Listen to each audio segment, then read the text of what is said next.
오늘 성경 말씀 구약 성경 역대상 22장입니다. 역대상 22장 11절에서 13절까지의 말씀을 제가 봉독하도록 하겠습니다. 역대상 22장 11절에서 13절입니다.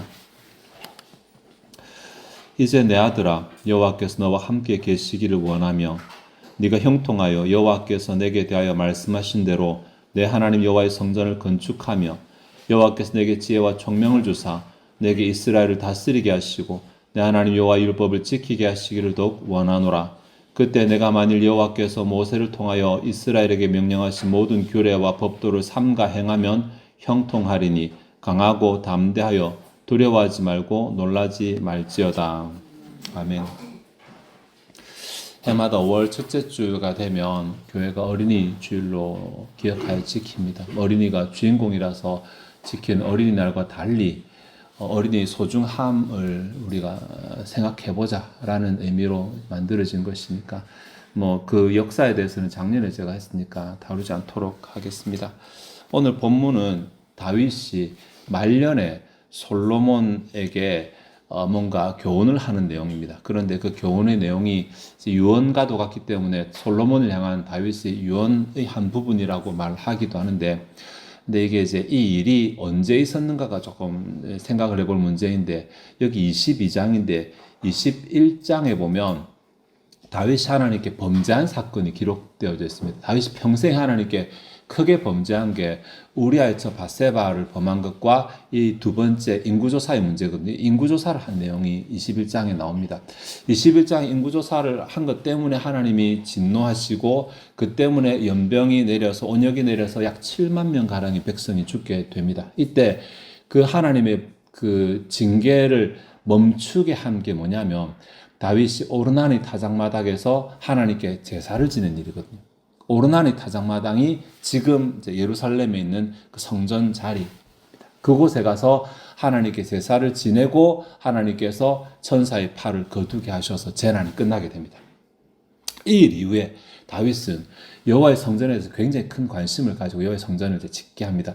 이게 본문이 언제 기록되었는가 따라서 역대상 본문이랑 사무엘 본문이 두 개가 서로 충돌을 하게 되는데, 실제로 많은 학자들은 다윗이 어릴 때부터, 그러니까 왕이 되자마자 바로 사무엘을 보면 그렇게 사무엘 하나 나오거든요. 바로 이렇게 막 성전에 열심히 낸 것은 아니고 말년에 성전에 열심을 내기 시작했다. 그 사건이 아마 21장 사건과 관련이 있을 것이다 라고 보고 있습니다.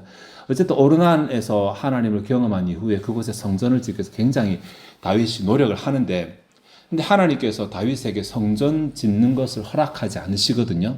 이유는 여기 본문에도, 앞에도 나오고 본문에도 나오는데 5절에 보시면, 죄송합니다. 이 이유는 하나님께서 다윗에게 성전을 다윗이 하나님 앞에서 죄를 범했다라고 봐야 되는 것인지, 사람을 많이 죽였기 때문에, 피를 많이 흘렸기 때문에, 성경은 그렇게 돼, 피를 많이 흘렸기 때문에 하나님께서 성전 짓는 걸 허락하지 않으시는데, 이 부분이 조금 해석이 필요한 부분이죠.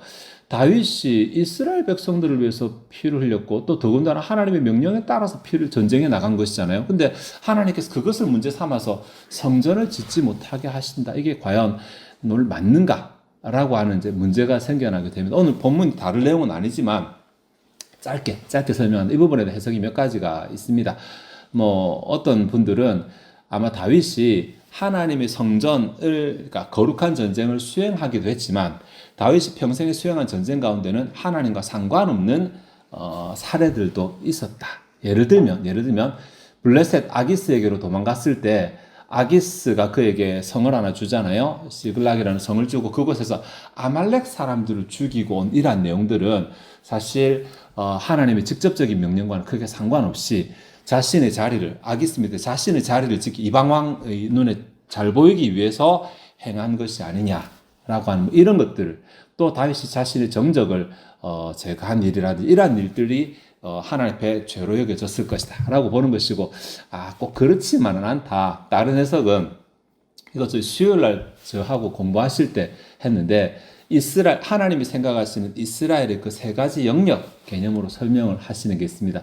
이게 오늘 할 만한 내용은 아닌데, 이게 뭐냐면 그 이스라엘 백성들이 광야에서 진을 쳤을 때 그때 영역은 세 가지로 나눠지거든요. 흔히 두 가지, 뭐 정결하고 부정하고 거룩하고 속된 것이 아니라 세 가지로 나눠집니다. 하나님의 성막이 있는 장소는 거룩한 장소이고, 이스라엘 진영 12진영은 정결한 장소이고, 진영 밖은 부정한 장소이고, 이렇게 세 가지 영역으로 나눠. 그러니까 거룩과 성속을 나눌 때는 거룩한 것은 하나님의 회막이고 나머지는 전부 다 속된 것인데, 이 세상에 속한 속된 것 가운데서도 진영 안은 정결한이고 진영 밖은 부정한 것이고, 이렇게 세 가지 영역으로 나눠지는데, 다윗이 전쟁을 벌였던 장소는 정결한 영역, 속된 영역에 속한 정결의 영역이었다는 것입니다. 그래서 그가 직접적으로 회막을 섬길 수 있는 거룩한 영역에 속한 자는 아니었기 때문에 그것을 허락하지 않으셨다라고 보는 것입니다. 그래서 뭐 이것을 저것이 아니라 결론은 오늘 이거 다루는 거 아니니까 다윗은 성전을 지을 수 없게 되었습니다. 그래 다윗이 포기를 하지 않고 대신에 자기가 할 수 있는 최선을 다하는데 그것이 준비하는 것이죠. 그게 아마 5절입니다. 다윗이 이르되 내 아들 솔로몬은 어리고 미숙하고 여호와를 위하여 건축할 저는 극히 웅장하여 만국의 명성과 영광이 있게 하여야 할지라. 그러므로 내가 이제 그것을 위하여 준비하리라 하고 다윗이 죽기 전에 많이 준비하였더라 라고 말하는데, 실제로 다윗이 굉장히 막 전쟁에서 전리품을 얻을 때마다 다 전부 다 창고에 넣어서 그것으로 성전을 짓는 재료로 사용하게 됩니다. 그런데 이렇게만 하지 않고 실제로 솔로몬이 성전을 지을 것이니까 솔로몬을 불러다가 그에게 성전을 지어라라고 이제 솔로몬 잘 알고 있어요. 또다시 한번 당부를 하는 내용이 그 다음 내용인데 6절부터 이어지는 내용이거든요. 그래서 솔로몬을 불러다가 성전 건축하기를 부탁했다, 맡겼다, 위탁했다 이렇게 하면서 6절이 시작되는데, 그 가운데 오늘 이 내용입니다. 다윗이 솔로몬에게 성전을 지어라 라고 말했지만 실제로 그 일을 행해야 될 솔로몬을 위해서 뭔가 충고 내지는 뭔가 뭐 하여튼 복의 내용, 유언의 내용, 뭐든지 교훈의 내용, 뭐든지 딱 그 내용들을 막 말하는 가운데 우리가 11절에서 13절까지의 내용을 뗐습니다. 이게 본문 이 내용인데, 부모가 자녀에게, 특별히 신앙이 좋은 부모가 다음 자녀에게 뭔가를 물려주는 유산의 내용이라고 할 수 있습니다. 이것은 실제로 구체적인 그 내용은 그 당시의 내용이지만 구조는 오늘날도 동일하게 적용할 수 있기 때문에 어린이 주일을 우리가 보내면서 그래도 한번 좀 생각을 해봤으면 좋겠다. 나는 자녀가 없다 생각하시는 분 있을지 모르겠지만 교회 안에서 어린이 주일은 다음 세대, 앞 세대가 다음 세대를 기억하는 것도 포함하고 있기 때문에 그래서 모두가 다 부모라고 그렇게 말할 수 있을 것입니다. 자, 이렇게 하고 본문을 들어가게 될 것인데, 본문이 두 개로 나눠지거든요. 내용을 보시면 11, 12절이 하나고 13절이 하나입니다. 11, 12절은 기원하는 내용입니다. 여호와께서 내게 어떻게 하시기를 바라노라라고 기원하는 내용이고, 13절은 솔로몬에게 어떻게 하라고 명령하는 내용입니다. 이것이 이제 부모로서 다윗이 아들인 솔로몬이 잘 되기를 바라는 마음으로 주는 내용인데, 두 개가 연결이 됩니다. 이게 11절에 보시면 네가 형통하여라고 하는 이 단어가 나오고, 13절에 보시면 네가 형통하리니라고 나오잖아요. 그래서 11, 12절의 기원도 결국은 솔로몬의 형통을, 13절의 명령도 솔로몬의 형통을 바라보면서 하는 것입니다. 그러니까 아버지인 다윗이 아들인 솔로몬의 형통, 나는 가고 없겠지만 남아있는 네가 형통하게 잘 되는 거, 잘 되고 번성이든 번영이든 뭐 커지는 뭐든 좋습니다. 복이라고 할 수 있는데 복된 삶을 살기를 바라는 마음에서 두 가지의 내용을 말하는데, 그 중에 한 가지가 하나님께 기원하는 내용, 기도하는 내용도 되겠죠. 기원하는 내용이고 다른 하나는 명령하는 내용이라고 이렇게 말할 수 있습니다. 그래서 두 가지를 나누어 생각할 것인데, 먼저 기원하는 내용, 11절과 12절 두 계절인데 두 계절의 구조가 똑같습니다. 모르시면 조건과 기결이라고 볼 것이고, 알면은 세 개의 단계를 가진다고 할 것입니다. 1차의 조건과 1차의 결과, 2차의 조건과 2차의 결과, 이렇게 1차의 조건과 2차의 결과 조건이 하나니까 세 개의 단계를 가지고 있습니다. 뭐냐면 하나님께서 뭔가 은혜를 베푸시는 것이 1차의 원인이고, 그래서 복을 받는 것이 1차의 결과거든요. 근데 복을 받는 그것이 동시에 2차의 조건이 되고 또 하나님께 영광이 되는 것이 3차의 결과입니다. 정리하면 하나님께서 은혜를 내리셔서 솔로몬이 잘 됩니다. 솔로몬이 잘됨을 통하여 하나님께서 영광을 받으시는 일을 하게 되는 것입니다. 이것을 기원하고 있습니다. 그래서 무조건적으로 우리 자식이 잘 되게 해주세요. 무조건적으로 우리 자식이 복받게 해주세요. 이렇게 하지 않습니다. 우리 자식이 잘 되게 해주세요. 왜냐하면 그것을 통해 하나님께서 영광 받으실 것이기 때문에. 우리 자녀이 잘 되는 것이 결국은 하나님께서 영광 받으시는 것이기 때문에 라고 말합니다. 굉장히 바르게 잘 기원하는 내용이거든요. 나눠보시면 11절에 하나님께서 베푸신 은혜가 여호와께서 너와 함께 계시기를, 이 부분입니다. 여호와 함께 계시기를, 함께 계시고, 그리고 그 결과가 뭐냐면 네가 형통하는 것입니다. 하나님께서 함께 계셔서 형통하는 것이고, 이 형통하는 것 때문에 하나님께서 받으시는 영광이 뭐냐면 여호와께서 내게 말씀하신 대로 내 하나님 여호와의 성전을 건축하는 것입니다. 솔로몬이 형통하지 못하면 성전 건축이 없다는 것이잖아요. 네, 성전을 건축하려면 일단은 재료도 있어야 됩니다. 아버지 모은 재료로 부족합니다. 나는 이만큼 모았지만 너는 더 모아야 된다고 말합니다. 그래서 금으로 다 귀한 것으로 다 이렇게 하는데 그뿐만이 아니라 국력도 있어야 되고 그 하나님의 위엄을 나타내기 위해서 이 모든 것을 위해서는 솔로몬의 형통이 필요하다라는 것입니다.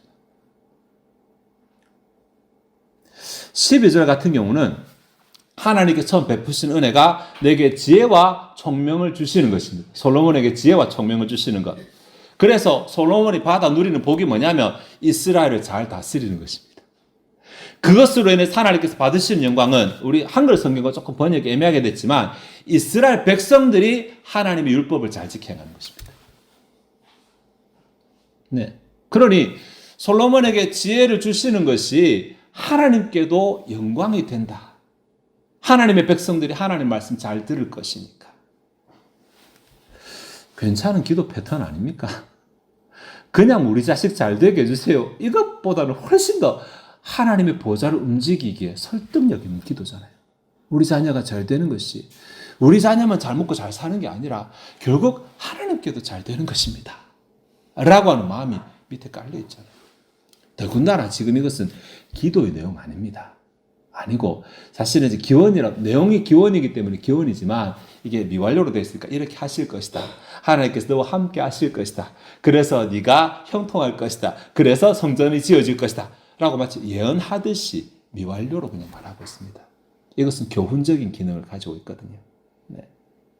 하나님께서 내게 너와 함께 하실 것이니까 너는 형통할 것이고 그 다음에 네가 해야 될 일은 성전 건축하는 것이다. 솔로몬에게 말하는 내용. 자, 이게 이제 11절과 12절의 내용. 하나가 하나님을 향해서 솔로몬, 자기 자녀를 위하는 것이지만 하나님을 향해서 가지는 마음이 드러난 것이고, 다른 두 번째는 이제 솔로몬에게 직접 명령하는 내용입니다. 13절에 그때 내가 만일 여호와께서 모세를 통하여 이스라엘에게 명령하신 모든 규례와 법도로 삼가 행하며 형통하리니 강하고 담대하여 두려워하지 말고 놀라지 말지. 이게 사실 번역이 순서가 조금 잘못됐거든요. 이게 이제 13절을 보시면 문장이 3개가 나옵니다. 내용상 네가 여호와께서 모세를 통하여 이스라엘에 명하신 모든 규례와 법도를 삼가 행하는 것 하나, 다음에 형통하는 것 하나, 그리고 강하고 담대하여 두려워하지 말고 놀라지 말라 하나. 이렇게 이제 3가지가 있는데 이 3가지를 임의상 문장 1, 문장 2, 문장 3이라고 하겠습니다. 근데 원래 원문대로 보면 2, 1, 3의 순서로 되어 있습니다. 네가 형통할 것이다. 만약 네가 여호와의 모든 율례와 규례와 법도를 잘 행하면, 그래서 너는 강하고 두려워하지 말고 놀라지 말라. 이렇게 되어져 있습니다. 이게 제가 순서를 굳이 말하는 이유는 수사의 뉘앙스거든요. 다윗이 솔로몬에게 이렇게 하라라고 명령하기 위해서 다윗이 사용했던 수사의 방법이 있잖아요. 근데 이게 번역을 하면서 매끄럽게 하기 위해서 문장의 어순을 바꾸는 바람에, 문장의 순서를 바꾸는 바람에 그 수사의 뉘앙스가 사라져 버렸어요. 몰라도 내용은 알 수 있는데 조금 더 우리가 이 부분을 조금 더 깊이 풍성하게 생각하려고 한다면 네가 형통할 것이야. 이게 먼저 나옵니다. 네가 형통할 것이야. 왜냐하면 지금 솔로몬 입장에서 어린 나이에 왕위를 물려받았는데 지금 이 아버지의 나라를 다스리는 것도 겁이 나서 1,000번째 하잖아요. 그죠? 근데 그 전인데 이게 그렇게 하는데 그런 마음 가운데서 또 제대로 잘 다스렸으면 좋겠고 거기다가 또 성전을 지어야 된다는 사명이 자기한테 주어졌다는 말도 있지. 사실 두렵거든요. 그런 마음이 있으니까 그 두려움에 대해서 두려워하지 말라는 말을 제일 뒤에 주면서 형통할 것이라는 약속부터 먼저 탁 던집니다. 위로 먼저 탁 던집니다. 네. 내가 두려워하는 거 어떻게 알았지? 두려워하지 마. 왜냐하면 네가 만약 지키면 다음 네가 형통할 것이야. 이렇게 말하면 좀 어려운데 수사의 순서상 내가 두려워하고 있는데 두려워하지 마라고 하면 이게 해소돼 버립니다. 그 문제가 해결될 때 뒤에 내용들이 잘 안 들립니다. 귀에. 난 두려움이 있는데 두려워하지 말라고 했으니까. 근데 수사적으로 그 제일 마지막에 되면서 너 형통할 거야.